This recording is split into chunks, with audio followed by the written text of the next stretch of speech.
Bienvenidos, ¿cómo les va? Agenda abierta ahora en este momento con un tema de Honduras, esperando algún tipo de noticia. Hoy se va a conocer la sentencia sobre los asesinos de Berta Cáceres, aunque los familiares denuncian que solo se han investigado a los eslabones menores en esta cadena de crimen.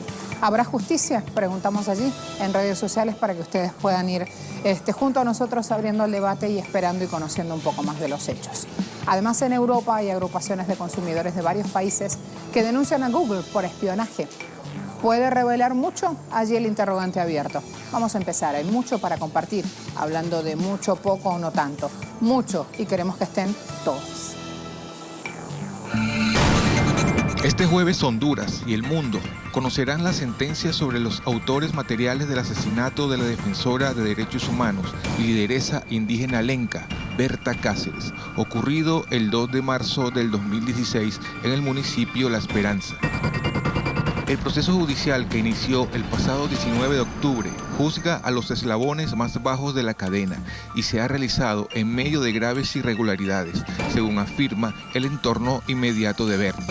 Con este fallo, el Estado de Honduras no silenciará la demanda para la justicia integral a la compañera Berta Cáceres, en la que no están juzgados los máximos responsables de este delito. Hasta el momento ha sido capturado como autor intelectual del homicidio el gerente de la empresa DESA, David Castillo, mientras que el resto de las personas que participaron en la estructura criminal no han sido entrevistadas. Berta Cáceres fue asesinada siendo coordinadora del Consejo Cívico de Organizaciones Populares Indígenas en medio de una fuerte lucha contra el proyecto hidroeléctrico Agua Zarca. Su homicidio revela la impunidad que gozan las corporaciones ligadas al extractivismo y la complicidad de la clase política hondureña. Hoy en Agenda Abierta analizamos el caso en detalle y nos sumamos al grito de justicia para Berta Cáceres.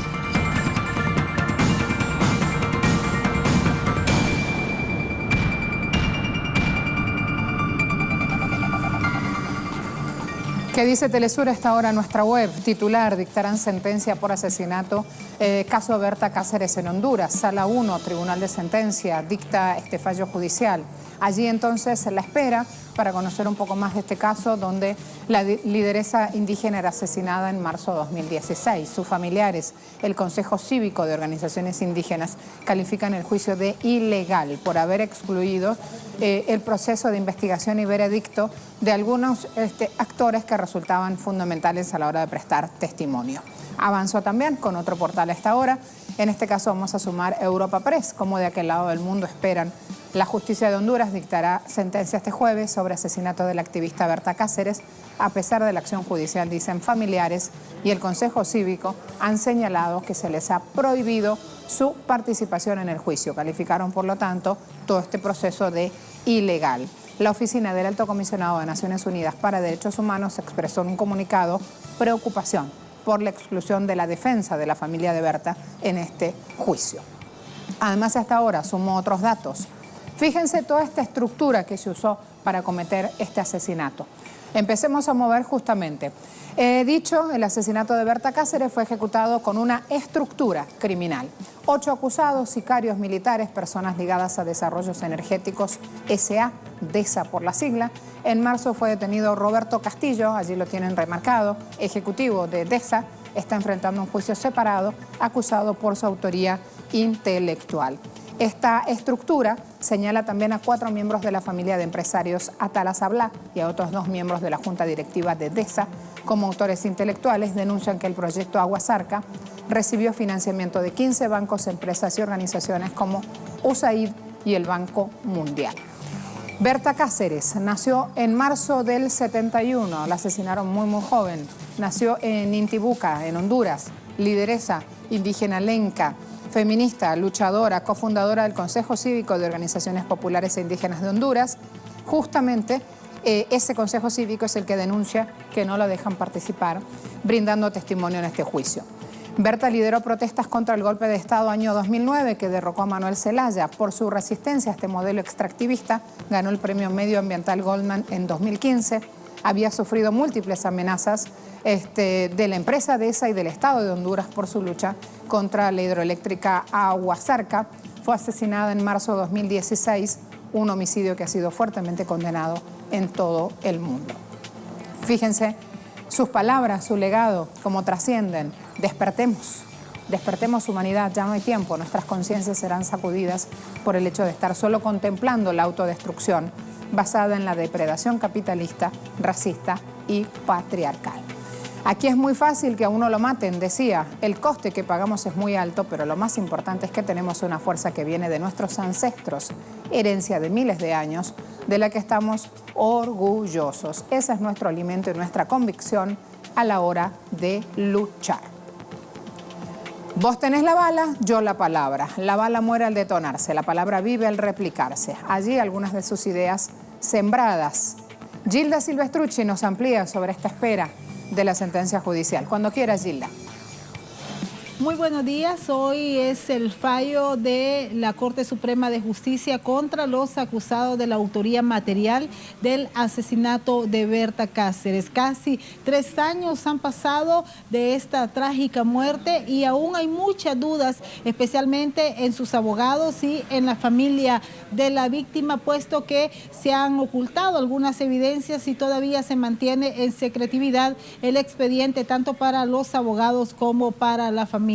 Berta Cáceres fue asesinada un 3 de marzo de 2015 y las poblaciones indígenas han seguido siendo criminalizadas, sobre todo en la lucha contra la instalación de hidroeléctricas y de compañías mineras en estas zonas que deberían de estar protegidas bajo el convenio 169 de la Organización Internacional del Trabajo. Por lo pronto, los abogados de Berta Cáceres han denunciado, además de no tener acceso al expediente, que ellos pidieron que la Junta Directiva y los propietarios de la empresa Desarrollos Energéticos S.A. se presentara a testificar a la Corte Suprema de Justicia. Sin embargo, esto no ha sucedido. Por tanto, no tienen muchas expectativas de la sentencia que este día se dé en horas de la tarde en los juzgados donde se han estado realizando las audiencias por más de un mes. Según la familia, según las hijas de Berta Cáceres, ellas creen que esta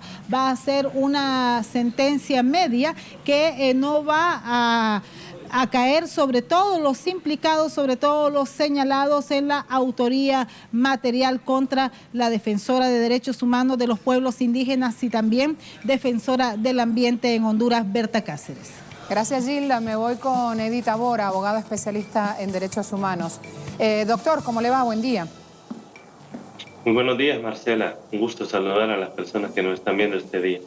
Gracias por atendernos. Ex fiscal de Derechos Humanos, director del Comité por la Libertad de Expresión. Usted tiene amplia trayectoria, conocimientos para ayudarnos a entender por qué los familiares denuncian que no todos los eslabones que han cometido este crimen están siendo juzgados. ¿Qué es lo que está sucediendo allí?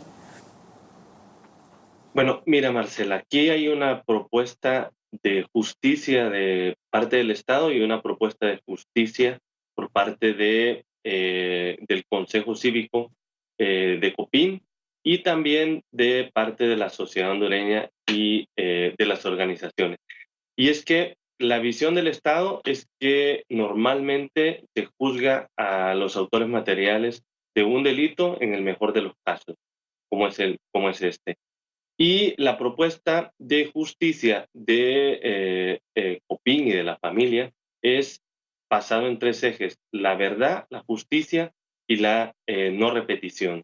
Entonces, cuando nosotros planteamos esta visión del Estado, el Estado está corriendo para que haya una sentencia el día de hoy, pero no justicia. Se están enfocando en los autores materiales, pero están dejando de lado temas muy importantes como la información y que puede llegar o llevarnos a los otros ámbitos de la propuesta de justicia. Es decir, lo primero que hizo el Estado desde el primer día del asesinato de Berta fue excluir la participación de los abogados, abogadas y también de las víctimas de saber cómo iban las investigaciones. ¿Y esto por qué? Porque desde el primer momento había información sobre los autores intelectuales de este caso. Y esa exclusión permanente de las víctimas del caso, pues ha implicado que el día de hoy vayan a haber una sentencia contra 7 de las personas, seguramente esas 7 personas condenadas para el Estado va a ser suficiente, pero no va a permitir avanzar hacia los autores intelectuales. Y esos autores intelectuales, tanto de mandos intermedios de la empresa, como los dueños del dinero, es decir, los dueños de la empresa. Y esto tiene, digamos, un tema estructural porque esas personas son prácticamente los dueños del país, por una parte. Pregúntale si no y luego otras tortas, porque están... aquí hay algo importante, perdón la interrupción, aquí hay algo importante para llevar a la luz. ¿Por qué USAID, por qué las transnacionales no aparecen citados en ningún camino de la investigación previa? Porque mucha de la información que tiene el Ministerio Público no ha salido a la luz pública. Por eso ha habido una exclusión permanente de las víctimas y de sus representantes legales, porque todo el impulso procesal que se quería llevar a través del Ministerio Público, que es quien tiene las facultades en el Estado hondureño para hacer esa investigación, digamos, no atendía a las solicitudes. Y parcialmente a la información que se accedió hasta septiembre de este año 2018, 2 años y medio después. Entonces no ha podido haber una investigación efectiva porque esa información, incluso parcial, ha sido, digamos, entregada tardíamente. Luego, mira, una cosa muy importante, que lo que tú decías, se trata de una estructura criminal entre la empresa y funcionarios de distintos niveles del Estado, inclusive dentro de la investigación, hasta el ministro de Seguridad, digamos, en las distintas actuaciones, previa, durante y posterior al asesinato de Berta Cáceres. Y eso tiene una implicación muy importante cuando el Ministerio Público tiene el monopolio completo en el proceso penal, porque el Ministerio Público no quiso acusar por asociación ilícita. Y la propuesta de la familia y sus representantes legales era que esta estructura criminal también comete este delito de asociación ilícita y que es el más importante, porque tiene consecuencias, digamos, para apuntar hacia la empresa también y hacia los funcionarios y funcionarias que cometieron un sinnúmero de delitos previo, durante y posterior al asesinato de Berta. Muchas gracias, doctor, por su tiempo. Hoy se espera, decíamos, en Honduras sentencias sobre los asesinos de Berta Cáceres. Y nuestro invitado con amplia experiencia en estrados judiciales justamente se estaba pronunciando sobre el tema. ¿Qué dicen ustedes en redes sociales? ¿Habrá justicia? Fíjense las respuestas. Porcentajes. Sí, solo el 14% cree que habrá justicia. No, el 72% de quienes participaron respondiendo nuestro interrogatorio o nuestra pregunta en Twitter. Y la opción 3 era justicia en la mira y solo 14% apunta en ese sentido. A esta hora se vienen otras informaciones también mientras esperamos este fallo. Está preparado con temas económicos, Luisito, cuando quieras. Bienvenido.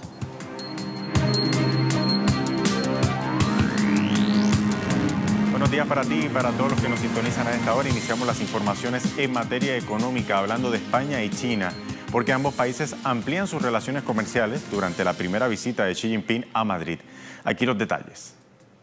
Este miércoles, los gobiernos de España y China han firmado una veintena de acuerdos comerciales, institucionales y culturales, entre los que se encuentra un protocolo que permitirá ampliar la exportación de uva de mesa y carne porcina. Sin embargo, el Ejecutivo español no se suma de momento al proyecto de inversiones de la nueva Ruta de la Seda, a la que Xi Jinping le había invitado a sumarse. La declaración conjunta de China y España consta de 33 apartados que ahondan, entre otros asuntos, en su visión del comercio global bajo las normas establecidas y la defensa del multilateralismo, como herramienta ante desafíos globales como el cambio climático, los flujos migratorios masivos o la proliferación nuclear. Además, habrá 10 acuerdos empresariales entre compañías españolas y chinas, Instituto de Crédito Oficial, Abengoa, Barcelona Housing Systems, Telefónica, Técnicas Reunidas, Tecnatón, Puerto de Algeciras, Grupo 7, Indra, Hospital Clínico de Barcelona, que servirán de puerta de entrada para el empresariado español en el mercado chino. Beijing también firmará un acuerdo de cooperación entre su propio puerto Ningbo Zhoushan y el puerto español de Algeciras, dijeron las fuentes. España es el sexto mayor socio comercial de China dentro de la Unión Europea. El volumen del comercio bilateral pasó de los 12 millones de dólares de hace 45 años, cuando ambos países establecieron relaciones diplomáticas, a los 30.900 millones de dólares en 2017, cifra que marca un récord histórico. Y en otro tema, el presidente ruso Vladimir Putin espera reunirse con su homólogo estadounidense Donald Trump para abordar diversos temas, uno de ellos las barreras comerciales. Sin embargo, Trump amenazó con no reunirse con Putin por el reciente incidente entre Ucrania y Rusia. ¿Cuándo sería la reunión? Bueno, en la cumbre del G20, que se celebra a partir de este viernes en Buenos Aires. He hablado de ello, sobre encontrar un terreno común entre Rusia y Estados Unidos muchas veces. Si logramos hablar con el presidente de los Estados Unidos en Argentina, también hablaremos de ello. Como creo y siento, me habló de él mismo. Almorzamos juntos en París y nos sentamos uno frente al otro, durante una hora hablando con los demás, con otros colegas que se sentaron junto a nosotros. Básicamente, según tengo entendido, el presidente Trump generalmente tiene una actitud positiva. Necesitamos encontrar un terreno común sobre el que estaba hablando anteriormente. En otro contexto, las protestas en Francia llegaron a su 12º día consecutivo, paralizando al país durante casi 2 semanas ante la negativa del gobierno de echar atrás el aumento del impuesto al diésel, que entrará en vigencia el 1 de enero. En la jornada, los bloqueos por parte del movimiento Chalecos Amarillos continuaron alrededor de la isla francesa de La Reunión, donde los manifestantes se reunieron con la ministra de Ultramar, Annick Girardin, luego que el presidente Macron dijera que no retrocederá en la política de aumentos en el precio del combustible, que ha servido además como punto catalizador para disparar las protestas en toda Francia. Hasta aquí las informaciones en materia económica. Estas y otras noticias las encontrará en nuestras ediciones de Impacto Económico, tanto matutinos como estelar. Volvemos contigo. Gracias, Luis. Tiempo de cambiar. Nos gustan los cambios, los hacemos, estamos en movimiento. Siguiente tema, por favor. Atentos, suelo europeo. Trabajadores de la salud, educación y bomberos se movilizan en Cataluña en el marco de una huelga general que lleva 4 días. En la tarde del miércoles, miles de personas marcharon hacia la General para exigir aumentos salariales y mejoras en las condiciones de trabajo a Quim Torra y los parlamentarios catalanes. A la manifestación se sumaron los estudiantes, que realizan un paro de 48 horas para exigir mayor presupuesto para las universidades públicas. Frente a esto, el vicepresidente del gobierno de Cataluña, Pere Aragonès, propuso incorporar a 200 médicos más en atención primaria, ampliar el tiempo mínimo de visitas y dotar a la salud pública con 100 millones de euros más. Sin embargo, afirma que antes el Parlamento tiene que aprobar un aumento presupuestario. Mientras no se llega a un acuerdo, las protestas siguen sumando fuerzas. En Agenda Abierta de hoy, examinaremos todos los actores involucrados en las huelgas de Cataluña.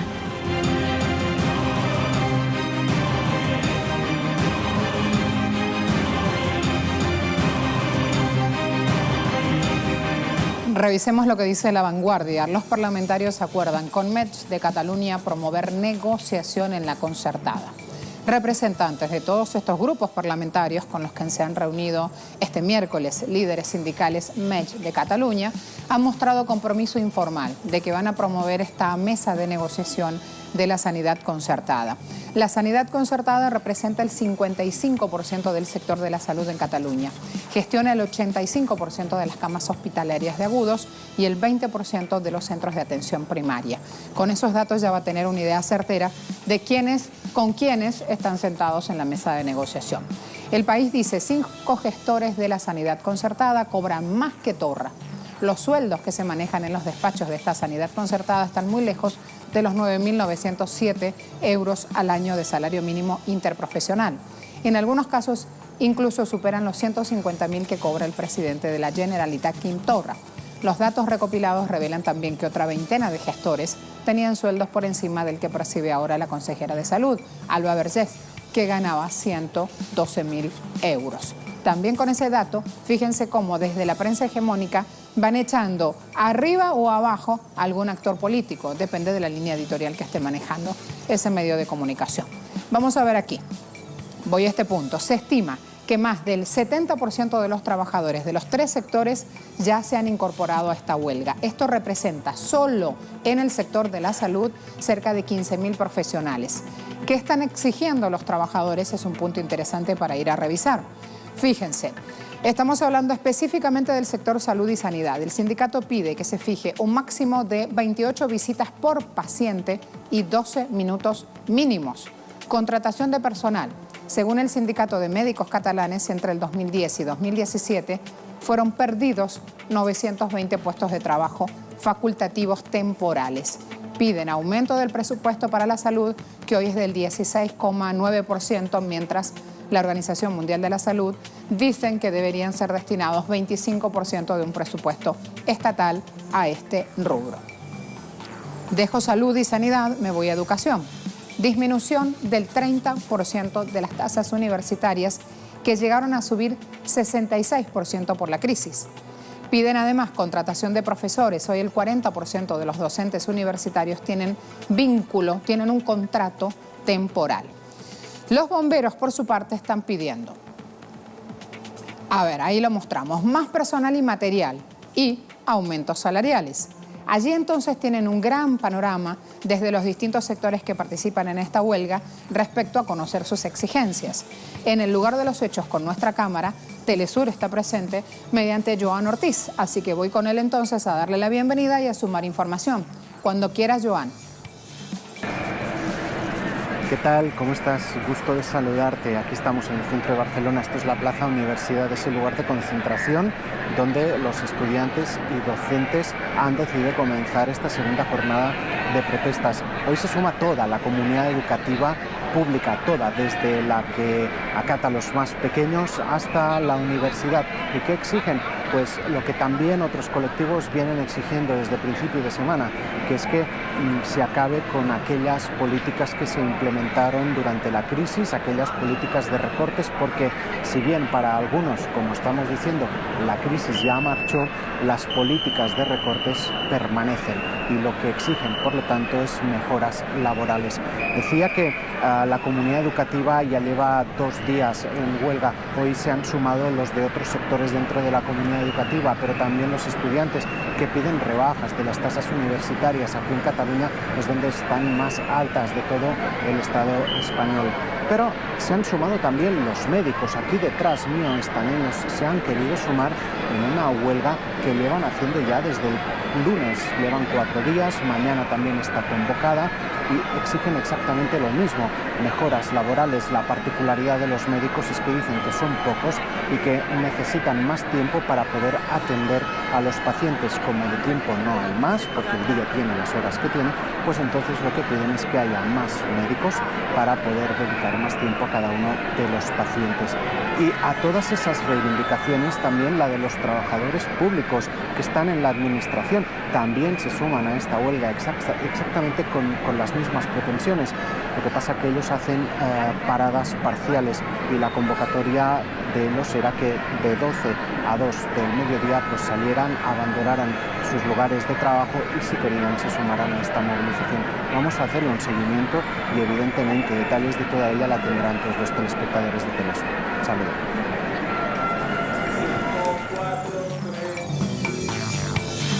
Aquí esta situación, Joan, estás en pleno lugar de los hechos, pero además a esta hora también vamos a mostrar otras opciones, en este caso El Mundo, contando lo que va pasando. ¿Por qué? Porque estamos mostrando las dos voces. Ahí ya hay una publicación donde El Mundo también va reseñando la cantidad de actores sociales que en este momento salen a la calle en Cataluña, contando justamente de sus reclamos, contando de lo que está pasando. Anticipé El Mundo desde acá. Entonces, completemos allí la información para ir a Sergi Pereló, que ya me espera y es nuestro analista. Ahí entonces la publicación: estudiantes, profesores, funcionarios, médicos marchan en Barcelona contra los recortes del Govern. Recuerde que así llaman precisamente a las máximas autoridades en Cataluña. Allí otras imágenes que vamos sumando, acentuamos el horario para que vean que está completamente actualizado, y el gobierno insta a la Generalitat a negociar presupuestos para frenar los recortes. También es otro tema directamente asociado a para entender por qué los ciudadanos hoy están en las calles. Sergi, le damos la bienvenida. ¿Cómo te va? Gracias por atendernos. Ahí contrarreloj, pero lo logramos. ¿Cómo estás? Sí, muy bien, gracias a ustedes.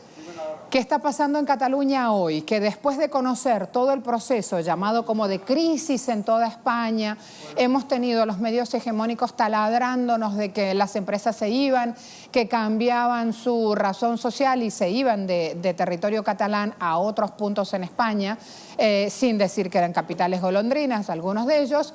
Y hoy los titulares estallan diciendo: fuerzas sociales se están reclamando en las calles catalanas. Bien, lo que pasó el año pasado es que había empresas que estaban haciendo el trabajo sucio al Estado español, y para amedrentar al tejido productivo y a los trabajadores quisieron hacer una operación de fuga de empresas para intentar perjudicar el proceso de independencia. Ahora, estos días, lo que pasa es que hay muchos sectores, los que habéis mencionado antes, que son sanidad, administración del Gobierno de Cataluña, universidades y enseñanza, donde se arrastran desde 2010 una serie de recortes y pérdidas de derechos laborales que no se han revertido aún. Y lo que se está pidiendo es que se recupere el poder adquisitivo, que se perdió en un 30%, que haya más efectivos en la atención sanitaria, porque hay 1.000 médicos menos y eso afecta mucho al servicio, están colapsados, que en la escuela pública, por ejemplo, se pueda conseguir que la educación de 0 a 3 años también sea pública, que se defienda a los maestros ante los ataques que han recibido durante ese tiempo por el proceso de la República. Y otro elemento importante es que también hay que tener en cuenta que el Gobierno de Cataluña no gestiona, o gestiona una parte muy pequeña de los fondos, y eso también perjudica o complica la capacidad de poder hacer inversión social en todos estos sectores que son importantes para la cohesión social de nuestro país. Quiero que me ayudes, por favor, a traducir un tuit de Pablo Echenique, que a esta hora justamente está apareciendo en redes, que se replica de este lado del mundo y que por ahí necesita un poquito más de traducción, sobre todo desde la lectura política. Él dice: Cataluña es la tierra con más recortes sociales de toda España. Y ahí te pregunto, ¿es verdad? Luego, él apunta a los falsos patriotas catalanes de CiU, PDeCAT, Jean Percat. Dicen tienen el mismo estilo que los falsos patriotas españoles del PP, P-Única y Urtel. Machacar a la gente trabajadora y luego mucha bandera. Pregunto, traduciendo a Pablo: ¿Cataluña es la tierra con más recortes sociales de España? ¿Esto es verdad? Cataluña ha sido de los territorios del Estado español que ha sufrido más recortes, pero también es el territorio del Estado español que sufre más déficit fiscal, o sea, que aporta más dinero a las arcas del Estado y se le revierten menos, junto con Valencia y las Islas Baleares, en los fondos. O sea, en Cataluña hay un PIB, un Producto Interior Bruto alto, hay un índice de precios al consumo también muy elevado, que eso encarece la vida, y hay hay poca reversión de los fondos que se recaudan, porque los fondos los recauda el Estado español, y eso perjudica a las clases populares de este país. Evidentemente, en todos los países los sectores de derecha intentan trabajar para privatizar, pero hay que tener en cuenta que Cataluña es un país que ha estado trabajando durante los últimos años para intentar construir una república, que en 2017 intentó aplicar 17 leyes que eran sociales, con gran contenido social y laboral, y que fueran todas suspendidas o anuladas por el Estado español. Por lo tanto, aquí hay que matizar bastante también las afirmaciones de Pablo Echenique. Se entiende. Sergi, sos el vocero de la intersindical CSC catalana, con lo cual quiero preguntarte también el plan de acción que tienen en la calle para este día y para los venideros. Nosotros somos uno de los sindicatos que están convocando estas huelgas para el día de hoy en todos estos sectores, en todos los sectores públicos de Cataluña. La huelga se ha transcurrido en la mayoría de estos sectores. Ahora mismo está transcurriendo una manifestación en la capital de Cataluña, en Barcelona, que acabará con el Parlamento, para poder poner sobre la mesa toda esa situación y, sobre todo, para que los presupuestos que se están negociando para que se aprueben para el Gobierno de la Generalitat tengan especialmente un contenido social y que puedan revertir todos estos recortes que arrastramos desde 2010. Muchas gracias, Sergio. Hasta un nuevo encuentro, entonces. Hasta aquí temas que tienen que ver con Cataluña. A esta hora en Agenda Abierta, recuerdo, no muestro resultados todavía, recuerdo que tenemos una pregunta siguiente para abordar en redes sociales también y que tiene que ver con espionaje, tiene que ver con esta denuncia de que Google precisamente espía. Y en redes sociales hemos preguntado si puede revelar mucho ese resultado. Así que tranquilos, que ahí voy entonces en un rato a ver resultados después de, a esta hora, también evaluar temas deportivos. Me espera Yuki. Vénganse los buenos, vénganse conmigo. Bienvenido, mi amor. ¿Cómo va todo? Gracias, muy bien, Marcela. Buen día ¿Sí? a ti, buen día a todos también. Buena jornada. Gracias. ¿Con qué arrancamos? Vamos a hablar Me de... espera Jack Bravo también, que hoy lo vamos a tener de invitado para hablar de tecnología. Muy elegante. Vamos a hablar, Marcela, de Mundial Femenino Sub-17. Me gusta. Fútbol femenino, ¿vale? Dale. Vamos a comenzar justamente con la jornada de semifinales de la Copa Mundial Femenina Sub-17. Allí las únicas latinoamericanas presentes, las de México, vencieron por la mínima a las representantes de Canadá y lograron pasar a la gran final del certamen. Es que las dirigidas por Mónica Ocampo hicieron historia al llegar por primera vez a esta instancia, dándolo todo por Latinoamérica. Al minuto 22 del partido, la defensa canadiense no soportó a la número 10 mexicana, así que recurrieron a una falta. En consecuencia, se pitaría entonces el penal y la capitana Nicole Pérez no lo fallaría. En el otro encuentro, Nueva Zelanda cayó ante España 2-0 con Claudia Pina e Irene López y el intenso trabajo de la capitana Eva Navarro. Las españolas son las actuales campeonas de Europa. Cabe destacar que Pina cuenta con 5 goles, pudiendo destronar a Mukarama Abdullahi, que ya no puede acumular más goles al quedar fuera del certamen, así que podría entonces alzarse monarca de los goles en este certamen femenino sub-17. Vamos a seguir con notas del balompié, justamente donde se mantiene la incertidumbre respecto a la final de la Copa Libertadores entre Boca Juniors y River Plate. Y es que la Conmebol anunció que el encuentro de vuelta se estará jugando fuera de territorio argentino. Sin embargo, las autoridades del conjunto Xeneize, es decir, de Boca Juniors, anunciaron que no quieren jugar el partido. Sigue la gran novela. ¿Qué puede pasar si esto realmente sucede? Bueno, la responsabilidad va a ser de la Conmebol a la hora de decidir, pero hasta el momento es solo un anuncio y no un hecho. No obstante, en caso de suceder esta negativa de Boca, el Tribunal Disciplinario tiene que decidir qué medidas van a tomar. Daniel Angelici, presidente del Boca Juniors, expresó que no va a aceptar jugar ningún partido. Es oportuno aclarar que el artículo 179 del reglamento de la Conmebol determina la descalificación del equipo en caso de no jugar el partido. Sería terrible. Además, también pueden existir suspensiones para futuras competencias y multas económicas. Novela de nunca acabar.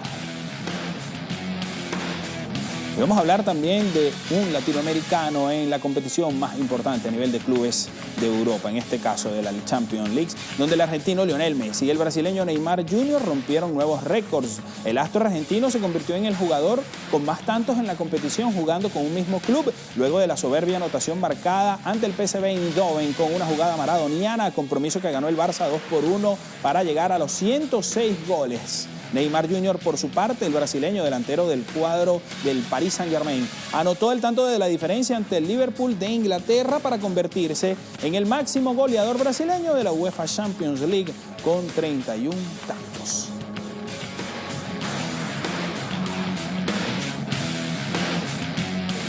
Bien, y todos estos detalles, por supuesto, además de otras noticias importantísimas también, como lo es la Copa Libertadores Femenina que se está llevando a cabo en nuestro continente. Vamos a tenerlos, por supuesto, a las 11 de la mañana completamente en vivo en la señal informativa de América Latina. Marcela. Gracias, como siempre. Te estamos viendo allí. Vamos a estar viendo detalles del Boca River, la final sin final, a ver qué es lo que va a ocurrir. Y me voy a la pausa. Al regreso de eso te buscamos, ya nos Vale. espera nuestro invitado para el tema siguiente. Sigue acompañándonos. La Organización Europea del Consumidor denuncia que Google emplea tácticas engañosas con datos de los usuarios del sistema Android. Durante esta semana, asociaciones de consumidores de Países Bajos, Polonia, República Checa, Grecia, Eslovenia y Suecia han denunciado que Google rastrea la localización de los ciudadanos europeos, tanto si está activada o no la opción en alguno de sus servicios. Las organizaciones cuestionan la finalidad que la multinacional dará a estas informaciones, ya que el gigante tecnológico sigue siendo una empresa que funciona por y para la obtención de ingresos mediante anuncios. Google afirma que deja claro que puede reactivar el rastreo de la localización para mejorar la experiencia de los usuarios. ¿Qué tan libre es la web? ¿Qué garantías de seguridad y privacidad los usuarios tienen online? Estas y otras interrogantes las analizamos a continuación.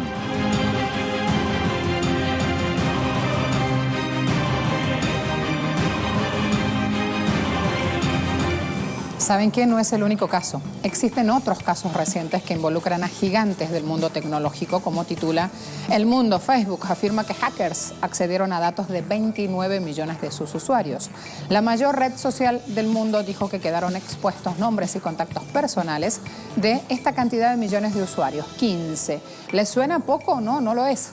Así como también quedaron expuestos datos adicionales de otros 14 millones de ciudadanos. Anteriormente había hablado de 50 millones de cuentas comprometidas al revelar el caso en septiembre. Los piratas informáticos, hackers, accedieron al nombre del usuario, dirección de correo electrónico, email, número telefónico que estaba en el perfil si ese dato figuraba allí.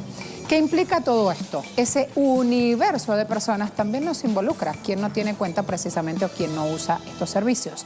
Así las cosas, vamos a este tema, que no es nuevo, que no lo habíamos analizado aquí, que hace falta conocer para entender justamente que esos datos también representan negocios. Es un inmenso placer presentarles a nuestro invitado a continuación, Semillero Telesur. Se inició como redactor acá mientras estudiaba economía, hoy es magíster en economía. Nuestro Jack Bravo, además también es doctorando en Ciencias de la Educación, además también es colega, comunicador social.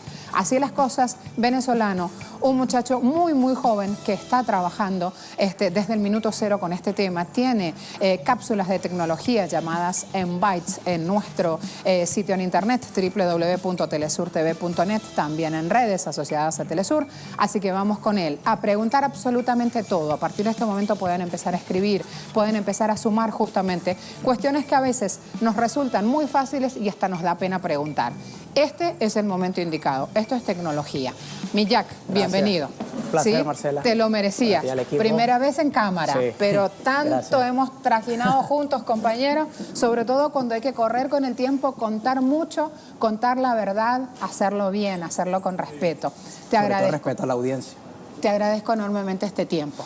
¿Qué tenemos que saber? ¿Por qué roban los datos? ¿Qué es eso? ¿Por qué una empresa se comporta de esa manera? ¿Y por qué nos enteramos cuando sale a la prensa, digamos, cuando son descubiertos y no en el punto anterior donde deberíamos como usuarios estar protegidos, ¿no? Primero hay que partir del punto de la ingenuidad. Estamos en un ecosistema digital, tenemos identidades digitales, ya estamos hablando de otra realidad, una realidad virtual para el resto de la gente, pero no así para la generación millennial, para la generación Z. Lo que eran los valores y la ética ya no se toman en cuenta, sino la transparencia y la seguridad. ¿Qué pasa? Bien lo dijiste. Transparencia y seguridad. Vamos a ir ahí ahondando conceptos. Ajá. Bien lo dijiste. Para las grandes empresas, es decir, el imperio GAFA, como llaman en Europa, que es Google, Amazon, Facebook y Apple, que son las 5 primeras empresas en el top 5 que mayor ganancia generan, sobre todo en Europa. Ahora, llama poderosamente la atención este tema de la denuncia de los consumidores, cuando en ningún momento se nombra países como Francia y Alemania, que es un tema de las posibles sanciones que puedan tener por parte de Estados Unidos ante el pechaje que quiere Europa y sobre todo Macron y sus políticas. ¿Qué pasa con nuestros datos? ya con el tema del Big Data, con estas plataformas, las redes sociales, la interacción que tenemos allí, somos un objeto de consumo. Ya para estas empresas ya no es el petróleo, la rentabilidad. Digamos, nosotros, cómo nos movemos, lo que hacemos dentro de las redes. Y el tema de ingenuidad lo toco porque al momento de uno abrir una cuenta de correo, Gmail, Facebook, Twitter, mismo YouTube, ya estamos dejando nuestros datos. Ponemos todo ahí. Toda nuestra información. Entonces, el desactivar una aplicación, bien pudiera controlar de una u otra manera nuestra presencia en las redes, pero aún así, desde el mismo nacimiento de Internet, Estados Unidos aplicó lo que Michel Foucault en su momento hablaba del panóptico. En este caso ya se habla del panóptico digital. Ya sabemos quién es, quién nos observa, pero aún así nos observa y nos controla. ¿Sabes qué? A mí me llama mucho la atención que veo múltiples publicaciones que hablan de que persigue Google tu ubicación aunque la aplicación del teléfono haya sido desactivada. ¿Qué quiere decir? ¿Que dejaste huellas o rastros antes y que eso permite que te ubiquen? ¿O es simplemente un fantasma o una fantasía o un cuento que anda por ahí dando la vuelta y que lo creemos porque desconocemos cómo se maneja eso? Yo siempre he dicho que es como la presunción de inocencia que aplican estas corporaciones. Es decir, puedes desactivarlo, pero sin embargo tiene Google Maps. El momento en que estás navegando por Google Chrome, por ejemplo, ya que estamos citando el caso de Google, que la minería de datos que ellos realizan con su inteligencia artificial es monstruosa, muchísimo mayor que la de Facebook. Aun cuando Facebook claramente se vio en evidencia con el escándalo de Cambridge Analytica de cómo el robo de datos influye también en elecciones, como lo que pasó en Estados Unidos con Donald Trump. Es decir, que por más que nosotros queramos desaparecer o controlar nuestra presencia en las redes, o que nadie nos mire y que nadie nos use para nada. No, porque seguimos siendo vigilados, controlados y hasta modificada nuestra conducta en este panóptico digital, que me gusta utilizar esa terminología, que bien la aplica un ensayista norcoreano, estudioso de este tema de las redes sociales, Byung-Chul Han, en el cual habla de que, a diferencia de lo que hablaba Foucault y el gran hermano de George Orwell, cuando el que te está vigilando y tú no sabes que te está vigilando, pero te está controlando tu conducta y de una u otra manera te hace apreciar una porción de la realidad para que te abstraiga completamente de tu verdadera realidad. Y ahí viene el otro verbo de moda, influir. Sí. Influye en ti. Los influencers, por ejemplo, YouTube. ¿Cuántos jóvenes no son influenciados por una persona a través de una pantalla o una ventana de YouTube, por ejemplo? Ahora, hay empresas que ya, no es la primera vez que esto pasa, que ya han sido multadas y sin embargo vemos que son reincidentes en este delito cometido. Ahora vamos a mostrar tu otro diario. Cuando yo veo en un portal, Google expande su servicio de telefonía móvil y datos a los iPhones y la mayoría de marcas que operan con Android, o sea, teléfonos inteligentes, alcanzo a entender qué es lo que van a hacer con esa cantidad de información que han atrapado sueltas por allí que tenían disponibles en sus bases de datos. La cuestión es que veo que esto se repite. ¿Hay alguien que le ponga un coto? Ahí siempre va a estar el factor económico. Fíjate que vuelvo a retomar el hecho de que ni Francia ni Alemania se ponen de acuerdo, aun con este tema del Brexit y todo aquello, para pechar a esas empresas. O sea, se sabe que hay fuga, se sabe que hay evasión fiscal, pero sin embargo ya están de hecho identificados. Era como, y vuelvo a... no es que no saben que existen, digamos. Sí, claro, existen. El detalle es que no se sabe a quién le conviene mantener el negocio. A pesar de que, y esto llama poderosamente la atención, de la lista de los primeros 20 lugares de empresas tecnológicas en el mundo y sobre todo de mayor influencia en Europa, y hablo del tema de Europa porque ahí es donde proviene la denuncia, no figura ninguna empresa europea. Son 11 estadounidenses y 9 chinas. La gran influencia de esta, sobre todo lo que es el imperio GAFA, que hace que aún yo pago una simple multa, pero no voy a perder el mercado, no voy a perder ese nicho de mercado, sobre todo por la gran cantidad de personas que están conectadas y que justamente son los nuevos ingresos o es la nueva matriz económica para estas empresas tecnológicas. El problema radica sobre todo cuando intentan aplicar multas y porque es la planificación que tiene Europa en vista a que no tiene esas libertades como en Estados Unidos, como Silicon Valley y todo aquello, pero tratar de ponerle orden a algo que ya está fuera de control y que el único control lo mantienen son estas empresas tecnológicas. Pasa que siempre la Unión Europea ha apelado justamente a legislar, a controlar, a mantener el status quo de acuerdo a su propio interés. Hay algo sumamente interesante que me estás diciendo. Con el hecho de que las empresas europeas no estén señaladas, si sean chinas y estadounidenses las que le dicen se están comportando mal, están cometiendo delito, van a pagar multa, también digo, están marcando un nuevo orden entonces y una nueva factura, ya no una guerra comercial planteada abiertamente China-Estados Unidos, sino también una guerra donde los patrones tecnológicos están en diatriba y donde están cruzando justamente poderío. Finalmente es una lucha de poder. Es una lucha de poder y en el medio está la sociedad, la humanidad, porque mientras nosotros estemos navegando, mientras estemos permanentemente en contacto con las redes sociales, estamos suministrándole al PIB de cada una de esas empresas y a su vez cediendo nuestra identidad, nuestro control a esas empresas para que hagan lo que les plazca, sobre todo a nivel de rentabilidad. Ahora, estamos cediendo esto, no nos pagan nada como usuarios, le devengamos utilidades a las empresas y resulta que las empresas no pagan los impuestos como deben hacerlo porque aplican colusión o evasión fiscal. Exacto. ¿He hecho bien la ruta del hámster? Así mismo. Y eso entonces como consumidores ya, ¿tenemos legislación adecuada a esta época para poder hacer valer nuestros derechos? Europa está haciendo el intento, sin embargo, los mismos intereses económicos de una u otra manera están frenando eso.